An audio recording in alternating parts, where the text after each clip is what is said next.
Hello everyone, Volaric here from Unfair.co. This morning, Ragnar Tornquist from the Secret World team released his State of the Game post for August of 2012, which you can find in the description below. In this video, I'm going to go over what I feel are the key points, as well as what I'm personally very excited about, and why you should be excited too. Ragnar begins by talking about the last couple of weeks over at Funcom, given their restructuring due to the game unfortunately not meeting expectations. He wants to make it clear that the Secret World will still have an update every month. Why should you care? Well, this brings me to the first thing that made me smile in this post. Ragnar says, "Okay, look. We all know there are a lot of alternatives out there, from warring guilds to kung fu fighting pandas. But I can safely say that no other game offers what the Secret World offers." I myself could not agree any more. In fact, the night before Ragnar made this statement, Unfair wrote an article himself titled, "The Secret World deserves better. Much better."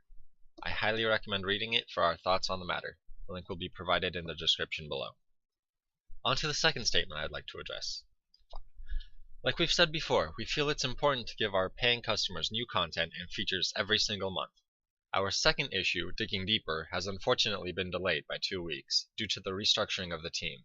But issue number 3, titled to be announced, but there are cats and it ties in with our Halloween event, will be released on time.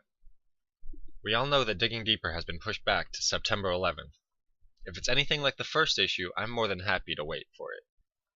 It was a much better decision to delay issue number 2 by 2 weeks, rather than releasing unfinished, untested content. The main point of the statement is the fact that there will be a Halloween issue, and it will be released 2 weeks after Digging Deeper, putting them back on schedule. This means that by the time the average player finishes that content, that's based on the traffic we get to our first issue content, they will have issue number 3 released for us, the players, to enjoy. What else is coming up in the near future? Well, the 10-man raid that will be released in October is probably the biggest upcoming content to be excited about. And while we're on that topic, both myself and Unfair need a raid group of some sort when October rolls by. I'm a tank, he's DPS, send us in-game mail if you want us to run with you. Now this next part is very vague and non-specific as to what the actual mechanics and implementation is, but if it's what I'm thinking, then I'm very excited. It reads, "We have a huge and exciting new feature penciled in for Christmas, which ties into the achievement system and gives a lot more meaning to the usual kill 1,000 vampires goals. After all, who hasn't wondered what it would be like to have some vampiric abilities to play around with?" I wonder. The way I see it, there are many kill achievements in the game, so I'm willing to bet that getting them will unlock one of two things.